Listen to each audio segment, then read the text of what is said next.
بالله من الشيطان الرجيم. بسم الله الرحمن الرحيم. اللهم صل على محمد وعلى آل محمد كما صليت على إبراهيم وعلى آل إبراهيم إنك حميد مجيد.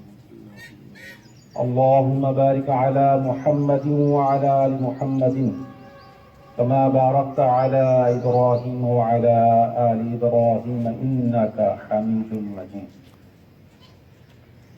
نحمده ونصلي على رسوله الكريم أما بعد فأعوذ بالله من الشيطان الرجيم. بسم الله الرحمن الرحيم. قال الله تعالى في كتابه الكريم: فمن زحزح عن النار وأدخل الجنة فقد فاز.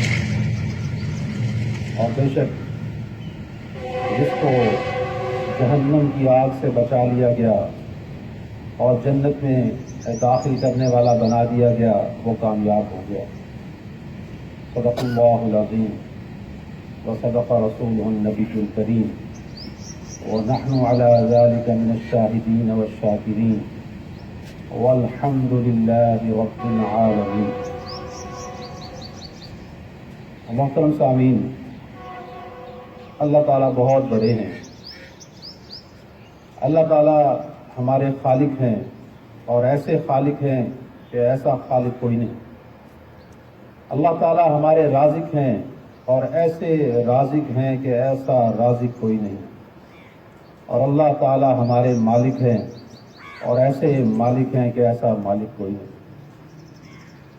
اللہ تعالیٰ نے انسان کو جب پیدا کیا تو اسے 18,000 مخلوقات میں سے اشرف المخلوقات بنا دیا. کم و بیش اللہ تعالیٰ نے 18,000 مخلوقات اس دنیا میں پیدا کی ہیں، اور ان سب مخلوقات میں سے اللہ تعالیٰ نے انسان کو سب سے معزز، سب سے محترم، سب سے اشرف بنا دیا.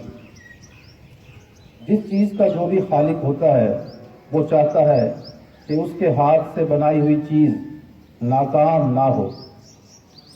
کبھی بھی کسی چیز کا انجینئر یہ نہیں چاہے گا کہ اس کے ہاتھ سے تخلیق کی ہوئی کوئی ایجاد ناکام ہو جائے. اسی طرح اللہ تعالیٰ جو انسان کے انجینئر ہیں وہ یہ چاہتے ہیں کہ میرے ہاتھ سے بنایا ہوا انسان ہمیشہ ہمیشہ کی کامیابی حاصل کرنے والا بن جائے. تو اللہ تعالیٰ اتنے بڑے ہیں، اللہ تعالیٰ اتنے بڑے ہیں کہ اللہ تعالیٰ نے 7 آسمانوں کو پے در پے پیدا کیا. والذی خلق 7 سماوات طباقا ما ترى في خلق الرحمن من تفاوت فارجع البصر هل ترى من فطور ثم ارجع البصر كرتين ينقلب اليك البصر خاسئا وهو حسير. فرمایا کہ ہم نے 7 آسمانوں کو پے در پے پیدا کیا، تم اپنی نظر ان کی طرف اٹھا کر دیکھ لو، تم اس میں کوئی بھی کجی، کوئی بھی نقص تلاش نہ کر سکو گے. پھر اپنی نظر بار بار گھما کر دیکھ لو، تمہاری نظر حسرت زدہ ہو کر، ناکام ہو کر تمہاری طرف لوٹ آئے گی، تم کوئی بھی نقص تلاش نہ کر سکو. فرمایا وَلَقَدْ زَيَّنَّا السَّمَاءَ الدُّنْيَا بِمَصَابِيحَ وَجَعَلْنَاهَا رُجُومًا لِلشَّيَاطِينِ. ہم نے آسمانی دنیا کو ستاروں سے مزین کر دیا، شیطانوں کو مارنے کا ذریعہ بنا دیا. اللہ تعالیٰ اتنے بڑے ہیں، اتنی بڑی مخلوقات کے رب ہیں کہ ایک بار حضور پاک صلی اللہ علیہ وسلم جبرائیل علیہ السلام سے فرماتے ہیں کہ میں چاہتا ہوں کہ تمہیں تمہاری اصلی شکل میں دیکھوں. جبرائیل علیہ السلام عرض کرتے ہیں یا رسول اللہ صلی اللہ علیہ وسلم میں اتنا بڑا ہوں کہ آپ کی اس دنیا میں سما نہیں سکتا.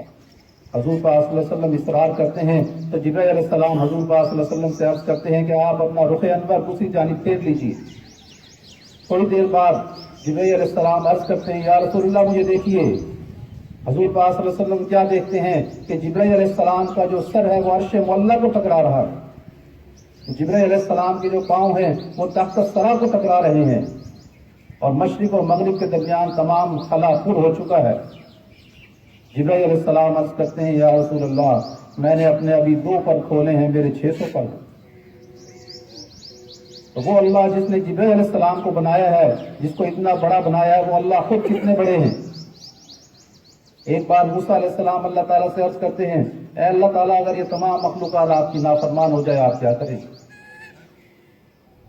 اللہ تعالیٰ کیا فرماتے ہیں؟ میں ان پر ایک ایسا جانور مسلط کروں گا، ایک ایسا جانور ان کے پاس بھیجوں گا جو ان کو ایک نوالے میں ایک لقمہ بنا لے گا۔ سب چرند، سب پرند، سب درندے، سب حیوان، سب انسان ان کو ایک نوالا بنا لے گا۔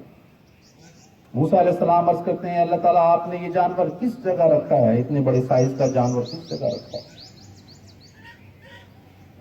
تو اللہ تعالیٰ فرماتے ہیں میرے 7 آسمان ہیں، ان 7 آسمانوں میں سے ایک آسمان پہ مختلف چراگاہیں ہیں، ان چراگاہوں میں سے ایک چراگاہ کے ایک کونے میں بیٹھا۔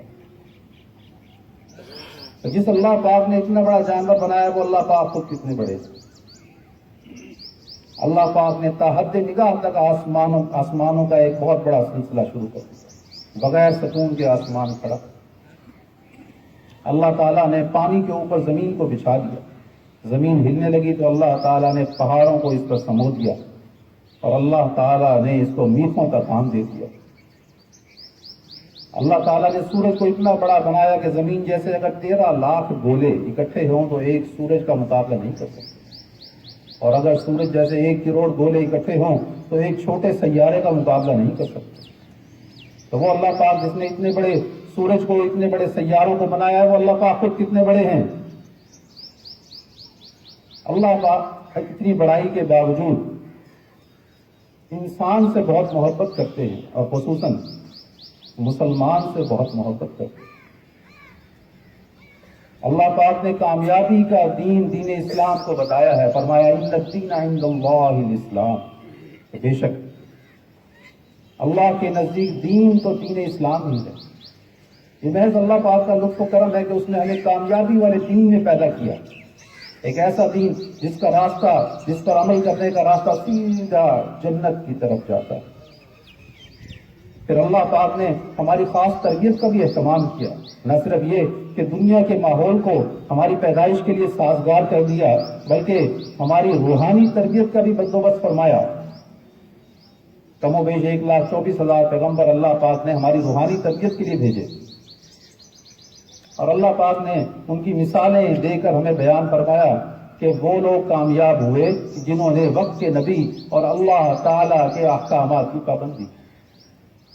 قوم عاد کی مثال اللہ تعالیٰ نے بیان فرمائی، لم یخلق مثلها فی البلاد، ایسی قوم پیدا کی کہ جس کا مثل آج تک دنیا میں پیدا نہیں کیا۔ 60 ہاتھ کا قد، اتنے طاقتور کہ زمین میں سے درخت کو جڑوں سمیت ہاتھ سے اکھاڑ کے پھینک دیتے، اتنی طاقتور قوم، طاقت کا سرچشمہ۔ لیکن اللہ تعالیٰ نے طاقت کے بلبوتے پہ ان کو کامیاب نہیں کیا، وقت کے نبی کی بات کو انہوں نے ٹال دیا، اللہ کے احکامات سے روگردانی کی، اللہ نے انہیں ناکام کر دیا۔ قوم سمود پہاڑوں کو تراش تراش کر گھر بنانے لگے، پہاڑوں کو تراش کر محل تیار کرنے لگے کہ دیکھتے ہیں اب کون ہمیں ہلاک کر سکتا ہے۔ فرمایا کہ اللہ تعالیٰ جس نے ان کو پیدا کیا وہ ان سے زیادہ طاقتور ہے۔ جب اللہ تعالیٰ کے احکامات سے روگردانی کی، نبی کی بات کو نہ مانا، ناکام۔ اللہ تعالیٰ نے محلات کے اندر ہوتے ہوئے ایک فرشتے کو حکم دیا، اس نے ایسی چیخ ماری کہ سب کے کلیجے پھٹ کے باہر آ گئے۔ حضرت شعیب علیہ السلام کی قوم بہت امیر قوم، ناپ تول میں کمی کرنے لگی، اللہ کے احکامات، نبی پاک کے طریقوں کو چھوڑ دیا، وقت کے نبی کے طریقوں کو چھوڑ دیا، ناکام۔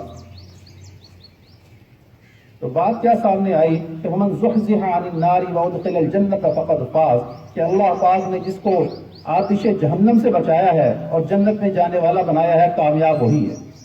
اللہ تعالیٰ نے کامیابی کے لیے نہ روپے پیسے کی شرط رکھی، نہ مال و جائیداد کی شرط رکھی، نہ کوٹھی کی شرط رکھی، نہ اچھی گاڑی کی شرط رکھی۔ اللہ تعالیٰ نے کامیابی کے لیے اپنا دین بھیج دیا کہ جس نے میرے دین پر عمل کیا، میرے احکامات کی پابندی کی، نبی پاک صلی اللہ علیہ وسلم کے طریقوں کو مانا، وہ کامیاب۔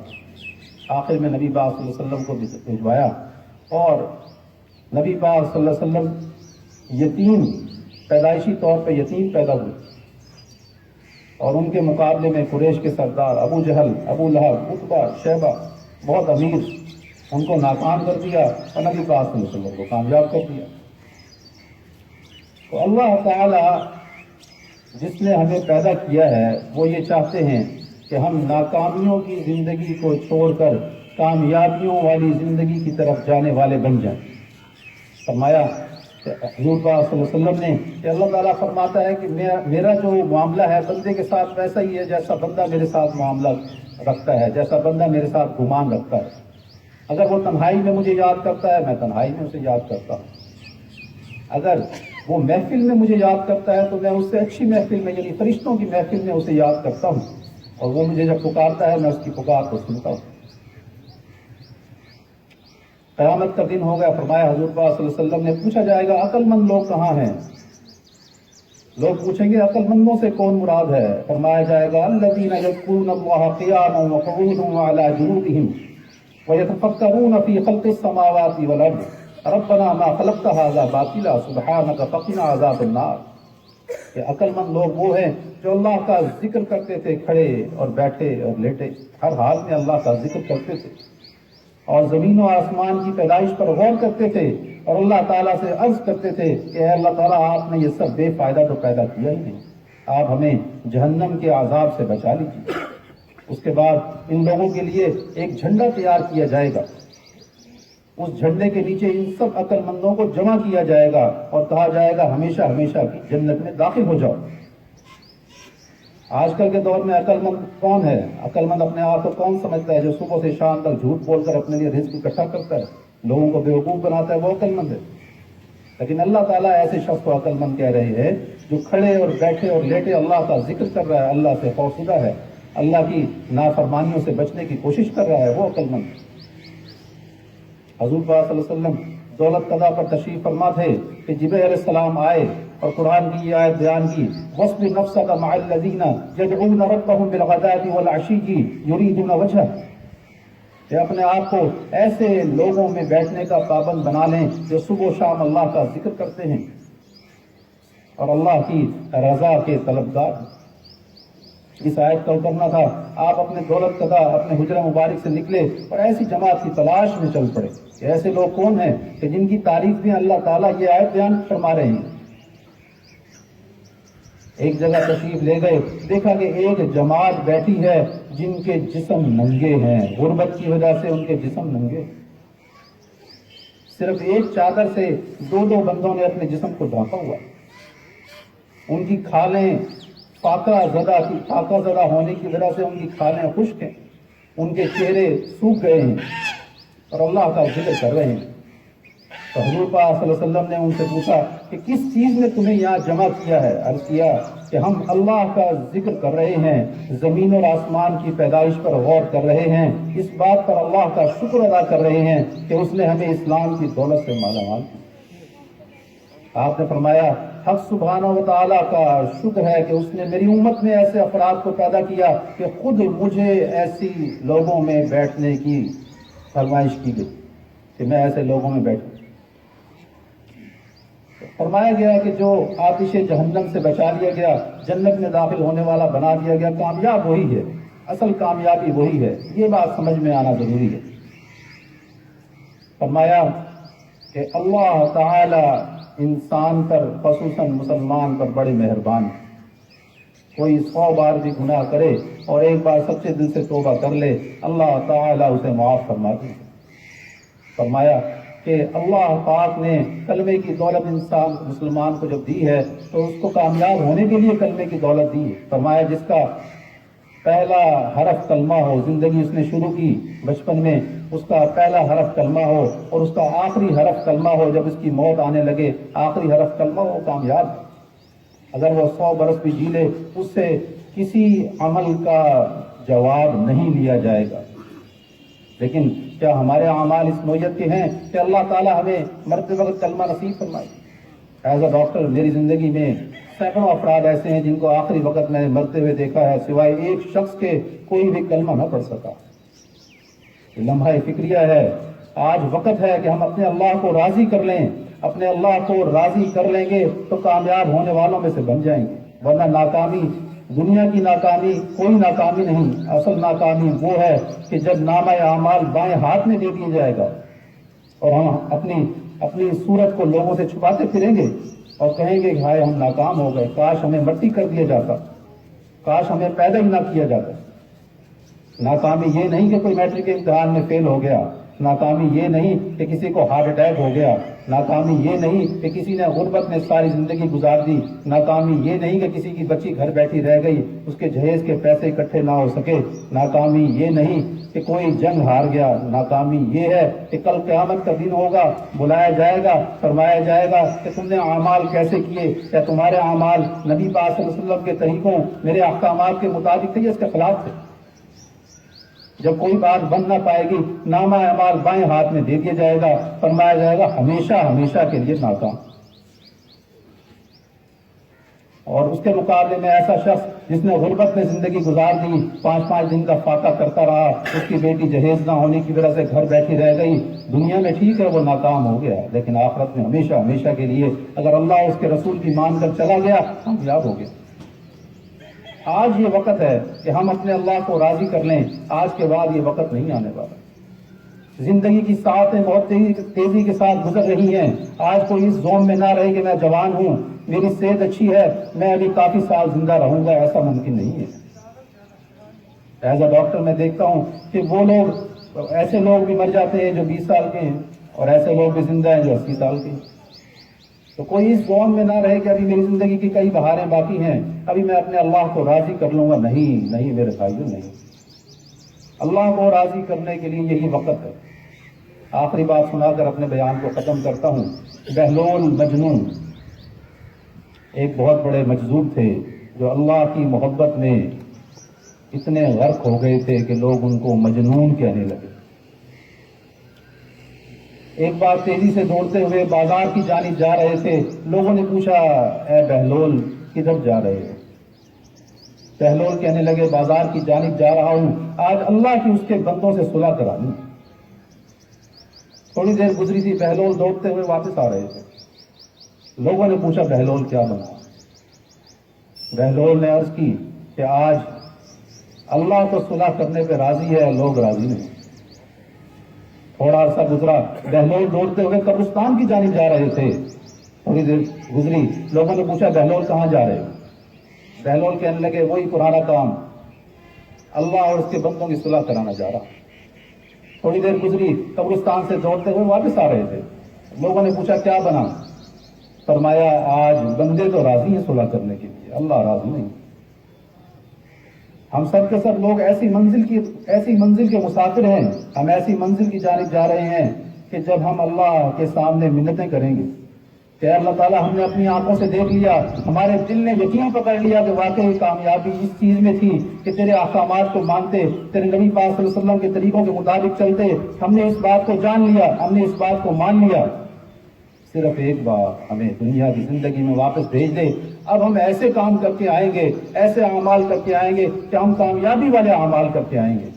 اور اللہ تعالیٰ انکار کر، اور اللہ تعالیٰ کہیں گے کہ مجھ سے اب بات نہ کرو، اب ٹائم ختم ہو چکا ہے۔ تو ہم سب کے سب ایسی کشتی کے مسافر ہیں جو ہمیں ایسی منزل کی جانب لے کے جا رہی ہے کہ جس کے آگے بند دروازہ ہے، اس کا کوئی راستہ نہیں۔